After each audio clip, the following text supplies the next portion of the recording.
Oxford from the inside. The good, the bad, but always the truth.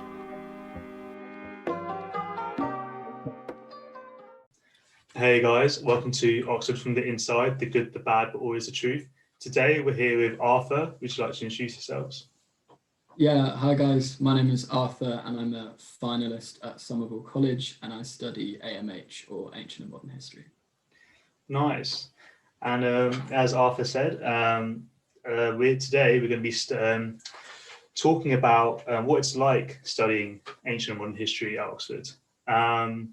So Arthur, hit us off with what is AMH? What is ancient and modern history? So AMH is a smaller subject you can do at Oxford. So it very much comes under the main subject of history, but alongside things like history and politics, history and economics, you can do what are known as sort of joint honours, where you're mainly doing history, but you're combining it with another subject. And in the case of AMH, the subject you're kind of combining with is classics. So ancient and modern history is very simply history and classics, by a different name. And as such, an ancient modern historian can do sort of Latin, Greek, history that is considered ancient, Roman, that kind of thing. And yeah, that's basically what the subject is. Yeah. Nice. Just from what I know, classics has quite a few different discourses and disciplines within the subject, literature, language, history, philosophy. Which part of AMH does that take from classics, if that makes sense? Yeah, no, I see what you mean. It's predominantly history, because the assumption is that that as an ancient modern historian, most of what you do will be normal history modules, and so those skills will be transferable to this sort of ancient history part of classics, whereas pottery, archaeology, literature, language, you can definitely explore those if you want, but they're less sort of core component to AMH as they are to classics. So it is the only thing that you would, as an AMHer, have to do from classics is the ancient history. Nice. So just if someone was really into ancient history, but looking at it, not just the history side, but the literature, language, as you were saying, archaeology, pottery, they should look into classics as well, definitely. Yeah, absolutely look into classics as well. I think probably the most fundamental difference is if you do AMH, you are under no sort of obligation to do any language. You don't have to do Latin, you don't have to do Greek, you've never had to have done those things. Whereas if you do classics, whether you've done it before or not, you will have to learn Latin or Greek or both. And that's the fundamental difference. But outside from that, the sort of other sort of disciplines that fall under these subjects, you can explore in both. I would say, if you prefer history and don't want to do the language, AMH is more for you. Whereas if you don't mind doing the language and you like history, but you also think that the literature and archaeology is interesting as well, then classics should be a real option as well. Yeah. Nice. I've heard that with straight history, that all of the module options and things that you can open to learn about are from 1066 and onwards. Is that true? I think so. It's weird because I'm going to have to define modern and ancient history in two different ways as part of this, because when talking about the sort of the difference between classics and history, modern and ancient, the line there is sort of around say the 5th century AD. So fall of the Roman Empire, the end of antiquity, the beginning of the Dark Ages or the medieval or the Middle Ages, right? And so as a historian, you can really do anything from then to the present. And as a classicist, you're likely not to do anything beyond that point. And then ancient modern history, you can do from either side. Confusingly then, if you're just looking at history, kind of forgetting classics, modern doesn't mean after 400 AD. It kind of means after the 18th century, right? So depending if you're just talking about history or talking about all these subjects lined up against each other, ancient and modern have slightly different meanings. but like the kind of consistent meaning is that ancient is this kind of before 400 AD classical period kind of thing, and modern is what comes after. Right, so did you say that, so if someone they're deciding between studying AMH or straight history, did you say that if you were to do a straight history degree in Oxford, that your modules will primarily be the 18th century and onwards? No, not 18th century onward. This is the thing, because there's these two definitions of modern. As a historian, you can do like modern history, Renaissance, early modern history, medieval history, and then kind of like early Middle Ages, right? So anything between like 400 AD and the present. That's the kind of scope of the school of history, right? And then anything before that is classics modules. Even if it's history, it still falls under the sort of school of classics. So if you have no interest in Rome or Greece or the Persian Empire, Cicero, Caesar, all of that, then history is the subject for you. If you are interested in exploring those things, but also studying, the French Revolution or the Crusades or the Renaissance or World War II, then ancient modern history, draws from both. So that's the line is more at the end of antiquity and it's sort of the 5th century AD. Nice. That's what. Yeah, that makes a lot more sense. That makes a lot of sense. So it is confusing. It is confusing because they call it history, but they put it under a different school. And there are some like modules which like could reasonably be both. But yeah, it's nice. So say you've got two students, you've got one AMH student and one history student. How are their module choices different, and how many history modules does an AMH student have, or is it flexible, etc.? It's flexible. So the idea with AMH is that you have an expectation that, in your prelims, which is your sort of first year, where you'll have a sort of a set of 4 modules and then exams at the end. And then your finals, which is years 2 and 3, so a dissertation and sort of 6 other things, that there's a kind of minimum requirement for history modules and ancient history modules. And then the modules in the middle, you can pick kind of what you want and fill the rest up with what you want. So as long as you're meeting your kind of base requirement to either school, everything in the middle is up to you. So for example, take the prelims because it's simpler. You do 4 modules. One will be a period of European and world history, which is a list of papers that every historian, ancient modern historians and historians, will pick one from. One will be a paper called the optional subject, which is a kind of specific study in an event or a thing or an idea. And so those are things like the French Revolution or the Treaty of Versailles. As an ancient and modern historian, you could pick the French Revolution, or you could pick one of the few ancient options they've sort of added to that list purely for your benefit. So at that point, 2 modules so far. One is a full history module, nothing to do with AMH. The next one, it's kind of up to you. You could go either way. Then the third thing you do, this is where there's sort of more divide between historians and AMHs, where all historians in their prelims and later on in their finals as well will do a period of British history, again, picking a module from a list. What is substituted out for an AMHer, or what is substituted out for an AMHer is the British history. What is brought in is you pick a period of Roman or Greek history, and you do that instead. As a module, as a sort of a taught module, as an examination, it's quite similar in that, you have 8 tutorials through the term, you do 8 essays, you'll have 1 paper at the end of the year, it's 3 hours, you write 3 essays. On all those kind of levels, it's the same, except you're doing a period of Roman history or Greek history rather than British.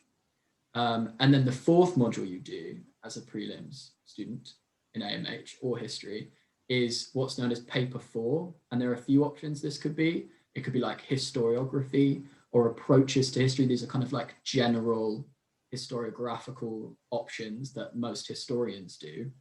But then again, you could also, in place of that, do a sort of Latin or Greek module, depending on your level, like beginner or intermediate.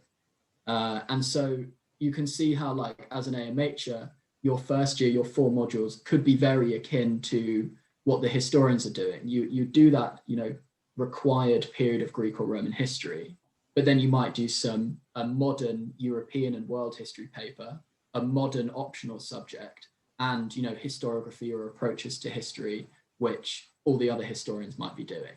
So, or you could do your required period, sort of period of Roman history, a ancient optional subject, a sort of normal historians, European and world history, and then beginners Latin.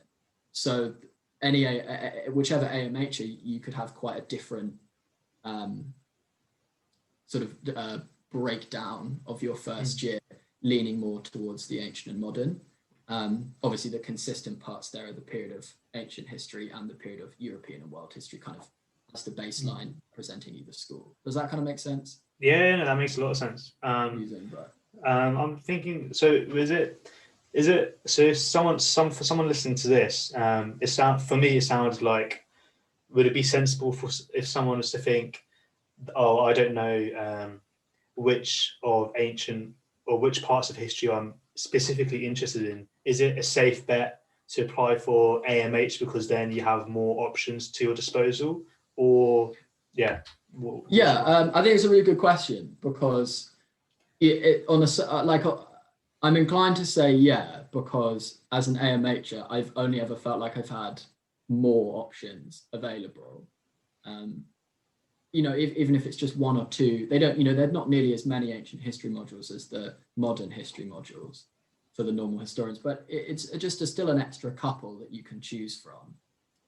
And if you are interested, for example, in studying British history, even though that's substituted out in your prelim year, in your years 2 and 3, you can choose to replace either British history or European and world history with an ancient module. So you can still do sort of everything that you want. I think the caveat to that is if you're really not sure, but there's part of you which is inclined to think that you will just prefer the normal modern history modules, the risk is, if you take AMH consistently through the 3 years, there is an expected minimum amount of ancient history you have to do. And I could see that being frustrating, when you come to pick your modules in your final year, and you've realized in your first year that it's actually modern history you really like, and that you're not really bothered with ancient history, but you've sort of got to get used to the idea that you will have to pick some ancient papers for your finals, which require a lot of time and revision and sort of the biggest part of your degree, right? So there is the risk of that, but it can be minimized. I think of 7 things, so pieces of coursework, dissertation, exams, of 7 things that sort of make up my final sort of examinations over years 2 and 3. 3 are ancient and 4 are modern, and so there's still just a kind of reasonably even balance between the 2. That's the only risk of going with AMA over normal history. So because there's still 3 out of 7 is almost 50%, so it's still a massive amount. So I guess we're saying that if someone's not too sure what specific part of history they're interested in, instead of necessarily straight away going for AMH, they've got more choices, maybe to continue to read a bit further in the modules to then try to decide where their interests lie, rather than taking the option where they have most opportunity. Yeah, I think that's fair as well. I mean, I'm partly biased because I enjoy ancient history, and it's never felt like a burden. But I can imagine if you didn't like ancient history, 3/7 of your finals being all ancient would be frustrating. I think you've got to have an interest in ancient history enough to see through that. So it would have to be a careful decision. If it was just history with more options, everyone would do it, and it would just be, they would just reform the syllabus. Like, it is different, and there are different requirements. So yeah, I hope for anyone listening, we're not painting ancient history as a burden at all. 'Cause, I mean, from No. my For sure. but yeah, I mean, yeah, from my perspectives and interests, I much prefer the ancient Greek, the Greek and Roman times as more interesting. But as like I don't know how to describe this, like an approach to as a subject, is ancient history different to modern history? Like, yeah. Yeah, I see what you mean.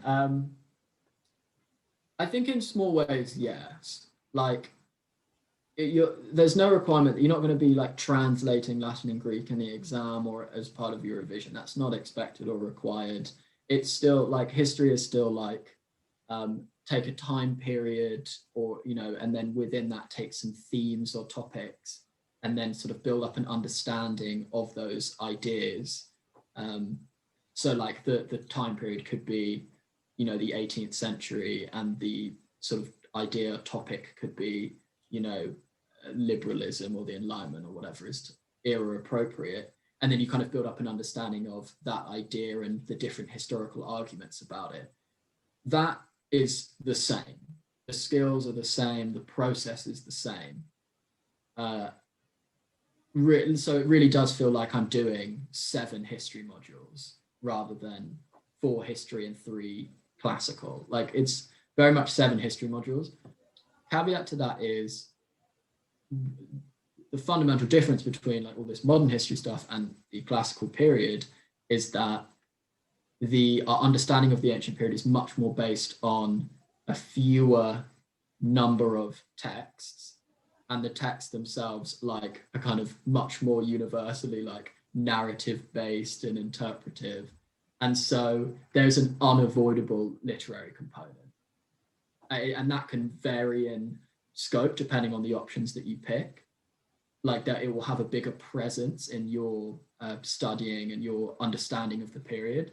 But like, when you're, you know, writing about the French Revolution, there's not nearly the same requirement to be talking about the narratives of writers. You can kind of have a more general understanding and have more underlying assumptions, the way we're kind of used to studying history. Okay, these are the facts, let's put them on different sides of an argument, right? With ancient history, it's like, oh, what is, you know, Livy saying? Why has he written it this way? Who are his characters? There's a bit of that, but it's still very grounded as a kind of, as part of a historical discussion, rather than like a literary essay, which would be, I think, a different thing entirely. So I'm slightly unsure what you specifically mean by literary component, and how is the modern history course, if that, yeah, how is the modules from modern history, is what I meant, have less of a literary component, just for the viewers? No, that's totally fair. I think so. Like, we're studying like modern history. It sounds weird to say, because obviously there's like loads of debate about modern history, and the idea that there are just facts that you can just be unassuming is misleading.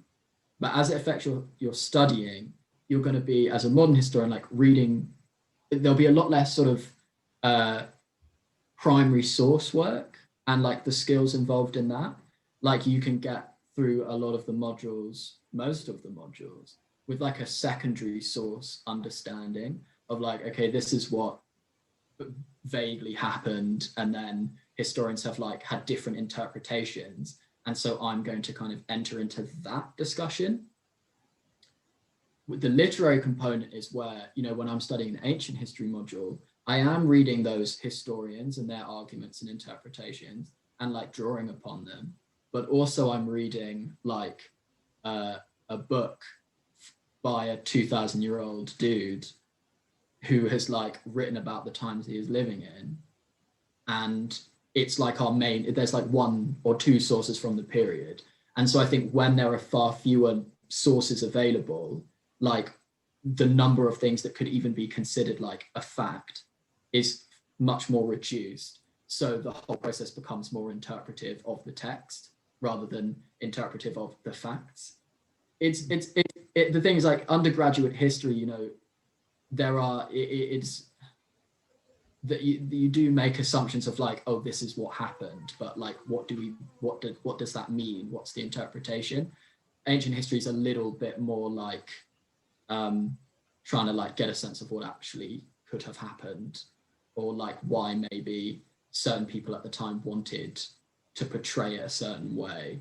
And like people who do history like recognize that as something that happens in modern history. I just think it's a bigger component in ancient history. You're more reliant on fewer and more narrative-based texts.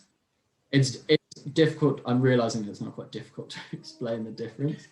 No, it makes a lot of sense. Okay. How you explain it, it's really good. So as like a quick question, am I right in assuming that you look at more primary texts in ancient history compared to modern history? I think as a general rule, yes. At an undergraduate level, yeah. Yeah. Though as a historian, you'll have opportunities to do primary text work in your finals when you do like your dissertation, and you do your, you know, special subject where that's more like primary text based kind of specifically. But broad, other than, you know, specific things where like that's, you know, the point, the emphasis of that paper. Generally, when you're doing modern history, you're not doing close reading of the primary text. You don't really need to. It's easy. You're fine to just work with what the historians have said happened, like what they said happened, and what the different arguments about that is. With ancient history, it's more, okay, what did Livy or Polybius or Cicero actually say is going on? Why do they say different things? That it becomes more of a debate about that.